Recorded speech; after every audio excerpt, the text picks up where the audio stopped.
Assalamualaikum Pak Surahim. Waalaikumsalam warahmatullahi wabarakatuh. Kita sudah lama Salam sehat. sehat. Kita sudah lama nggak ngerasain tentang masalah pilkada serentak jelang pelaksanaan pilkada serentak. Insya Allah dalam 1-2 hari ke depan, hari Rabu ya, kalau nggak salah. Hari Rabu, ya Rabu betul. besok. Kalau dulu Pak Surahim meramalkan kalau sampai 50-60% tingkat kehadiran dan semacam itu adalah sebuah kesuksesan luar biasa buat KPU dan semacamnya. Karena ya prestasi pandemi. Nah sekarang setelah melihat, mengamati, memperhatikan perkembangan dari tahapan-tahapan pemilu kada yang sudah dilakukan, kampanye dan segala macamnya ini, sedikit ceritakan gimana optimismenya Pak Surahim setelah mengamati perjalanan dari tahapan ke tahapan menjelang tahap akhir ini Pak Surahim. Kalau dilihat dari data berbagai survei, memang angka partisipasi pasti ada penurunan ya, karena faktor pandemi COVID jelas memberi tekanan. Apalagi kita semua tahu hampir di semua sektor itu ada penurunan, decrease itu hampir 20%. Jadi kalau kemudian kemarin hasil survei masyarakat masih 52% mau hadir di TPS, menurut saya itu sudah bagus ya. Menurut saya sudah bagus. Semoga saja kondisi pandemi tidak menjadi merah dan ada perbaikan. Dengan demikian akan mempengaruhi opini publik untuk mau datang ke TPS, sehingga target yang ya kalau 70% agak berat ya, paling tidak 55% bisa sama dengan kondisi normal, itu saja sudah luar biasa. Oke, Pak Surahim sebagai akademisi dan juga pengamat politik, sosial dan politik, kalau pesimisme untuk bisa sampai lebih dari 50%, apalagi 50% lebih sedikit aja dianggap sudah kesuksesan oleh Pak Surahim, bagaimana kaitannya dengan kualitas demokrasi dan juga legitimasi dari pemimpin yang akan dihasilkan oleh pilkada serentak dalam pandemi ini, Pak Surahim? Ya, kalau angkanya di bawah 30%, terus terang saya termasuk yang apa ya, istilahnya melihat itu sebagai sebuah kemunduran ya. Karena bagaimana kendati 30% juga sah ya. Tetapi kan kita bicara soal legitimasi ini.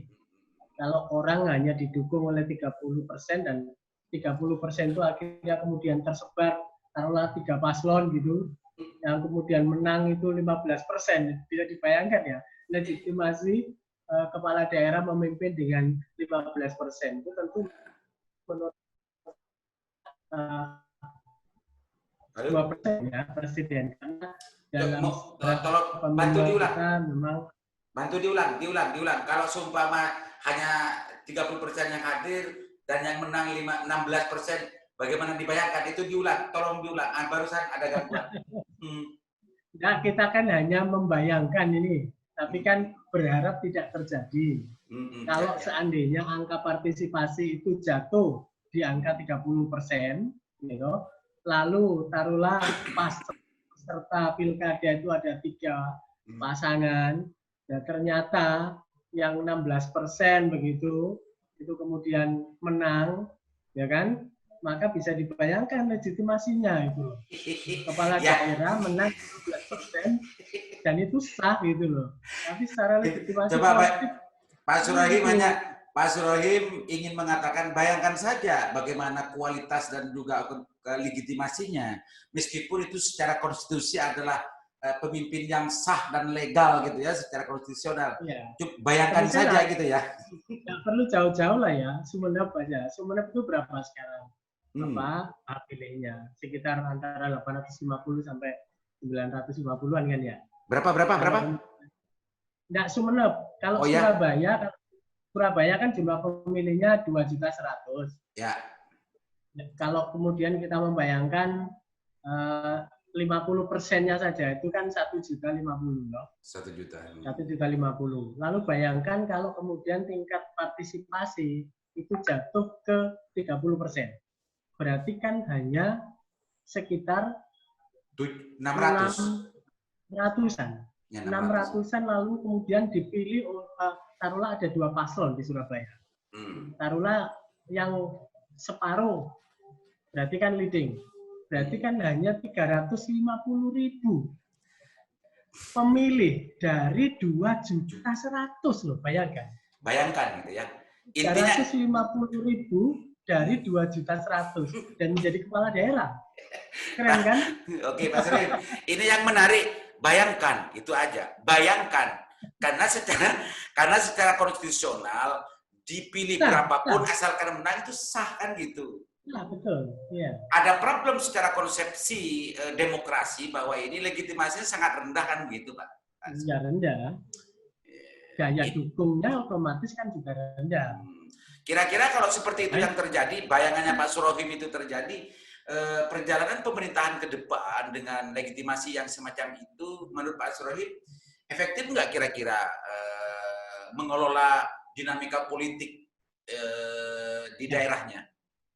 Pembangunan itu kan tidak hanya ditentukan oleh aparatur, ya kan? Tapi kan juga ditentukan oleh partisipasi publik. Kalau kemudian dukungan dan partisipasi publik itu minimalis, maka problem ada di partisipasi tadi. Keterlibatan publik untuk turut serta di dalam pembangunan. Problemnya ada di situ. Artinya Pak Surohim akan mengatakan bisa saja kalau partisipasinya itu rendah, itu berarti ada krisis kepercayaan terhadap pimpinan yang dihasilkan oleh pemilkada yang legitimasi sangat rendah ini, gitu ya? Legitimasi yang rendah, otomatis dukungan publik bisa rendah, dan kalau tidak prestatif, maka akan kian rendah lagi trust dan kepercayaan kepada rendah lagi ya. Itu ya persoalannya. Kalau masih berprestasi gitu kepala daerahnya, ya mungkin lah masih bisa mematik partisipasi. Tapi kalau tidak berprestasi, bisa jadi drop lagi. Dan kalau kemudian pemerintah sendirian tanpa ada partisipasi publik, bisa dibayangkan lagi. Ini membayangkannya kedua. Bayangkan lagi ini, apa yang terjadi, dinamika sosial politiknya akan terjadi. Proses kepemimpinan daerah, pembangunan daerah, dengan dukungan yang minimalis. Taruhlah kemudian bagaimana mau sensitif, pertanyaan pertama itu. Bagaimana mau percepatan, bagaimana mau progresif. Sementara situasi pemulihan ekonomi akibat pandemi dan lain-lain membutuhkan akselerasi itu, membutuhkan partisipasi semua pihak, membutuhkan dukungan banyak pihak untuk memulihkan kondisi menjadi normal kembali.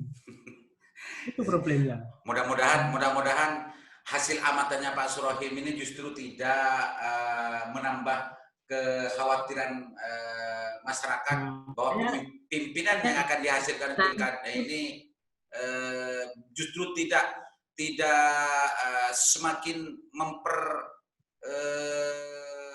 sal-sal keadaan gitu. Saya tidak menakut-nakuti, saya hanya memberi warning, ya kan?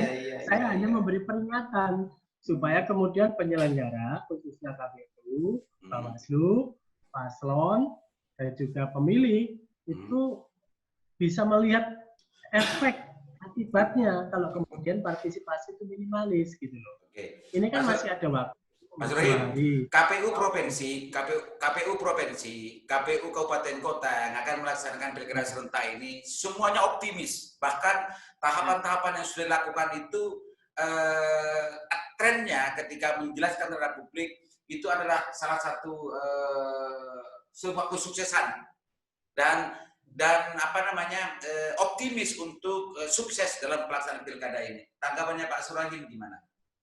Saya masih belum bisa memahami nalarnya teman-teman untuk menarget 75%, 78%. Uang kondisi normal saja pilkada kita itu 50-60%. Ya target itu kan berdasar pada data sebelumnya gitu.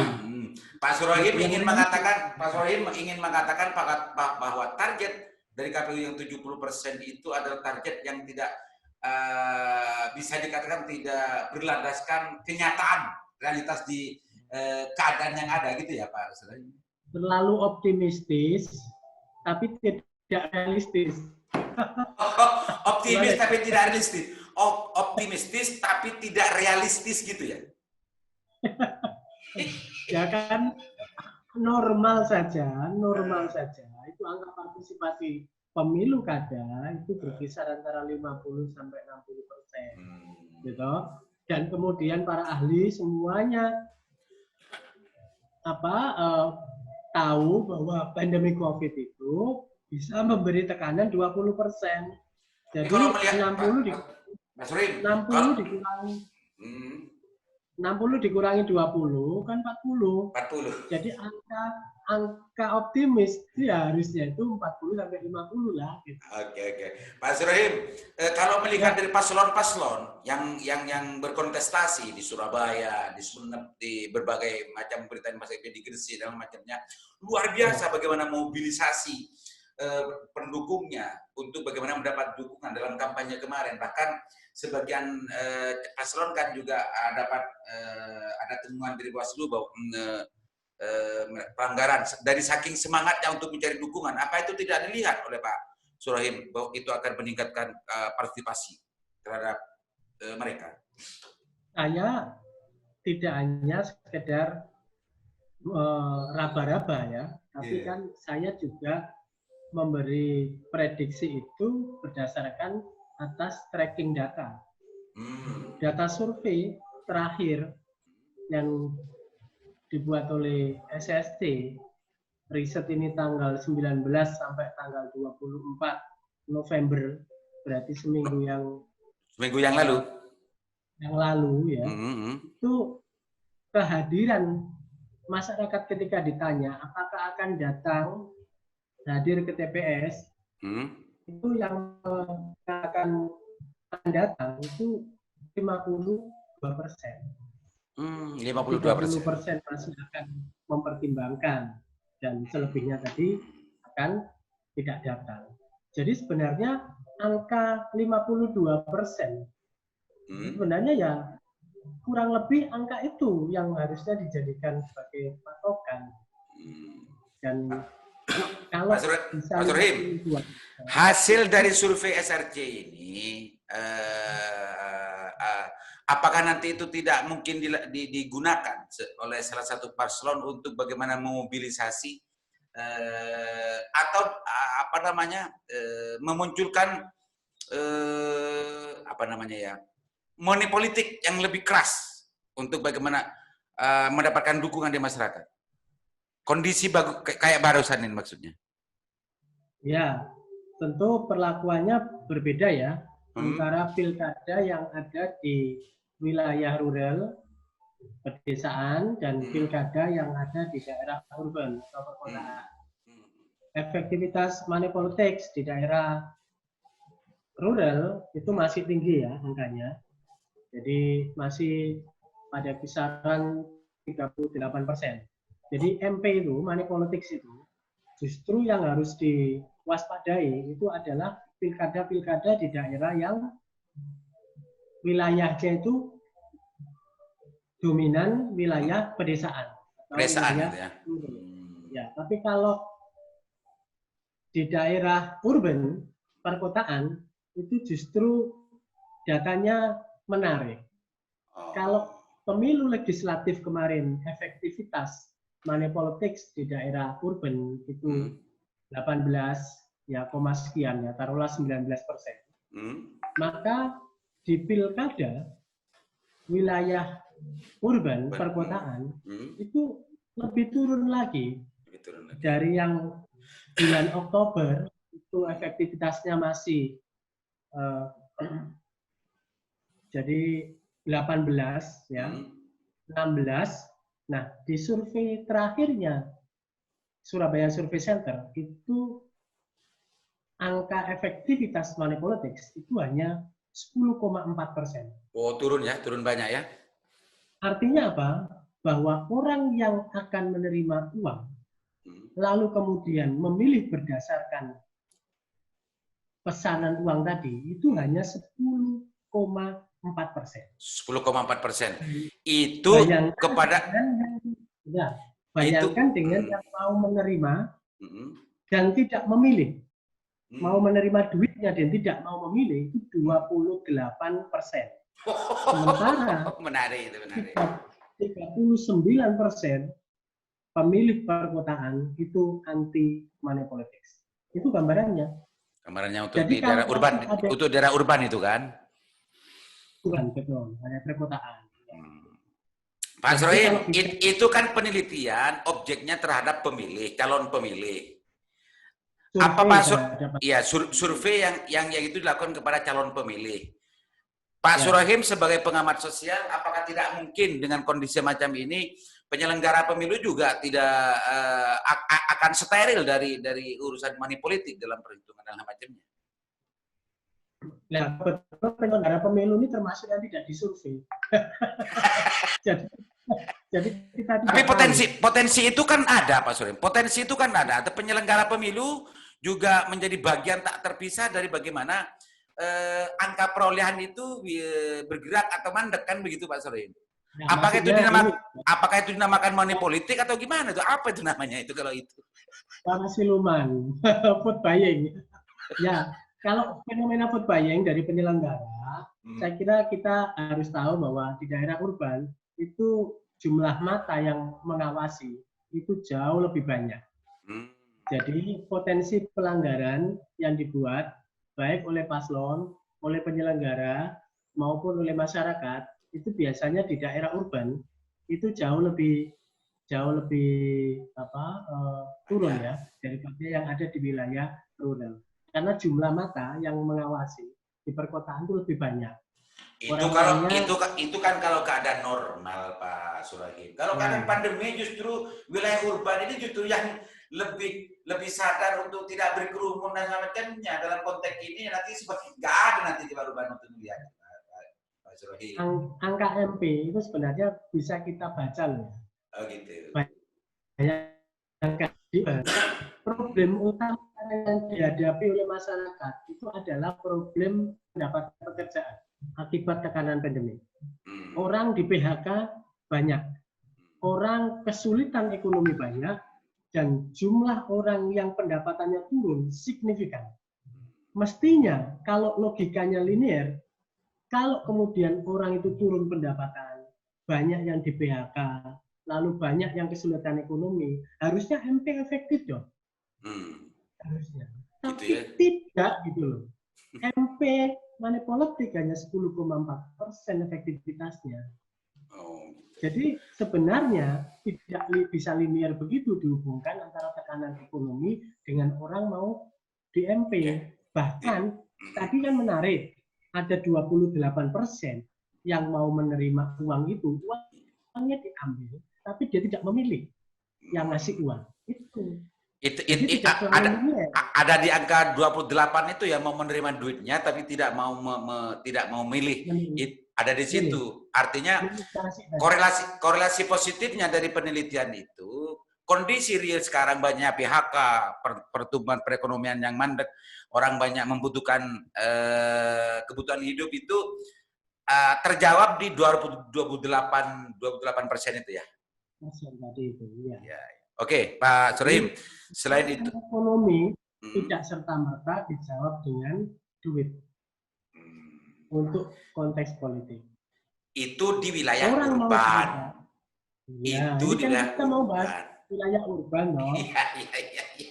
Kalau di wilayah rural, efektivitas setinggi. Oke, Pak Surahim, ini bicara tentang Jawa Timur, Jawa Timur kan, dan kita tidak bicara tentang daerah mana, tapi kita ingin bicara tentang masa pilpres tentang Jawa Timur ini. Pak Surahim melihatnya, kalau dulu Pak Surahim menyarankan agar betul-betul tegas dan tidak memberi ruang kerumunan. Nah, setelah melihat tahapan-tahapan sampai hari ini, saran di Pak Surahim dulu itu direspon apa enggak? Sebagian sudah direspon, sebagian belum. Gitu ya. Jadi dimulai dari petugas TPS ya yang harus Hmm. clear untuk apa menjadi medium penyebaran. Berarti kan petugas itu harus di swab kalau yang pasti ya. Ya, ya, ya, betul. Nah, penyelenggara baru bisa mengakomodir di rapid test, ya kan? Oke, oke. Tapi tidak swab. Ya. Lalu Tapi yang kemudian lanjut. penyelenggara tidak menimbulkan kerumunan, jadi undangan dikasih jam dan waktu kedatangannya. Diatur, bergantian gitu kan, biar tidak berkerumunan. Pak Surahim, kalau sendiri gitu. Ada okay. sudah. Pak Surahim, persoalannya? Kalau dalam konteks yang barusan itu direspon hanya sebagian kan gitu kan dari apa yang disampaikan Pak Surahim dulu, kekhawatiran Pak Surahim. Yang menarik ini kan yang di ibu kota provinsi di Surabaya. Nih kita masuk ke Surabaya, Mas Surahim melihatnya kontestasi di Surabaya ini sehat apa gimana? Mau melihat dari yang mananya? Ya dari tentang kontestasi kedua-duanya karena ada disinyalir politisi pusat bahkan juga kalau dulu itu Pak Jokowi juga wajah Pak Jokowi hadir di Surabaya, wajah Bu Mega hadir, Bu Risma, Bu Khofifah juga hadir di kontestasi Surabaya ini. Kalau dulu kan itu. Ini sehat nggak di Surabaya menurut Pak Surya? Sejauh yang saya amati masih dalam kondisi terkendali ya. Terkendali. Bahwa kemudian ada temuan dari Bawaslu terkait banyaknya pelanggaran, itu kan pelanggaran yang paling banyak ada di prokes ya, protokol kesehatan. Karena kebetulan pandemi COVID kita baru pertama kali ini punya pengalaman pemilu dalam kondisi pandemi. Jadi ya wajarlah kalau kemudian di sana sini orang dibatasi untuk tidak lebih dari 50 orang, lalu yang hadir lebih dari 100 ya. Tidak semua masyarakat aware akan informasi bahwa ada pembatasan social distancing. Dan enggak, pertanyaan saya, menariknya kalau Surabaya dulu Pak Surahim itu yang melabeling untuk di Surabaya itu menarik kan begini karena ada wajah Ibu Khofifah, ada wajah Pak Jokowi, ada wajah Bu Mega dan juga ada wajah Bu Risma. Nah, konteks perjalanan tahapan pilkada kemarin di Surabaya ini Pak Surahim bagaimana? Kerasnya? Keras lah, karena kan head to head, karena kan berhadapan-hadapan. Tensi politik itu bisa tidak panas kalau calonnya lebih dari 3. Kebetulan Surabaya head to head, situasinya panas, baik yang ada di medsos maupun yang ada di media sosial. Wajah-wajah yang Pak Surahim sinyalir dulu itu betul-betul berseliweran di masyarakat. Ya otomatis karena kan semua berusaha untuk bisa menang kan ya. Semuanya bisa menang. Bu Mega tentu sangat berharap PDIP, calon yang diusung oleh PDIP masih tetap bisa dominan menguasai Surabaya. Ya wajar kalau kemudian Bu Mega, Bu Risma, dan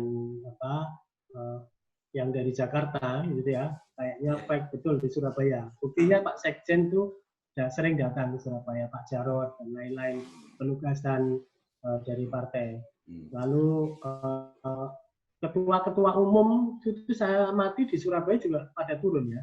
Kita kemarin lihat ada ketua umum PKS, ketua Demokrat, ketua umum Partai Demokrat. Halo. Gimana? Ketua-ketua umum partai banyak turun di Surabaya?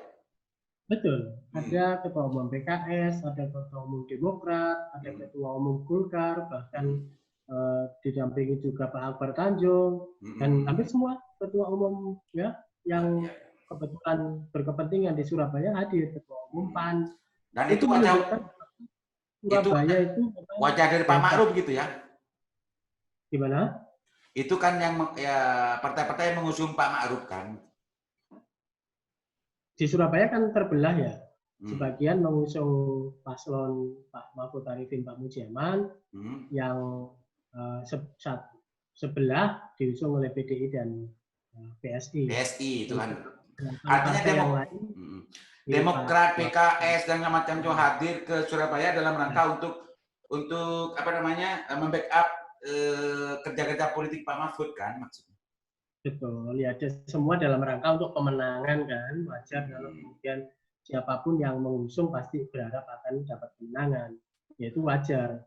Kalau Pak Tapi Jokowi, Pak Presiden kita dalam konteks ini nyata nggak yang hadir meskipun wajahnya di Surabaya, Pak Surahim? Saya melihat tidak terlihat ya. Terlihat kata. Kalau Risma saya lihat cukup sama Bu Risma. Tapi kalau Pak Jokowi tidak terlalu terlihat. Bu Kofifa posisinya sangat netral dan menurut saya ideal ya sebagai kepala daerah. Jadi yang terlihat justru Bu Risma. Jadi Bu Risma mungkin dalam posisi beliau sebagai kader partai. Ya. Oke. Oke, Pak Surahim, kira-kira karena sudah dan ada sedikit gangguan hubungannya. Barusan ada sedikit gangguan, Pak Surahim. Suara saya bisa didengar. Ini sudah bisa lagi. Okay. Justru yang lebih menonjol Bu Risma gitu ya. Kalau Bu Khofifah sama Pak Jokowi tidak begitu menonjol ya. Tidak menonjol.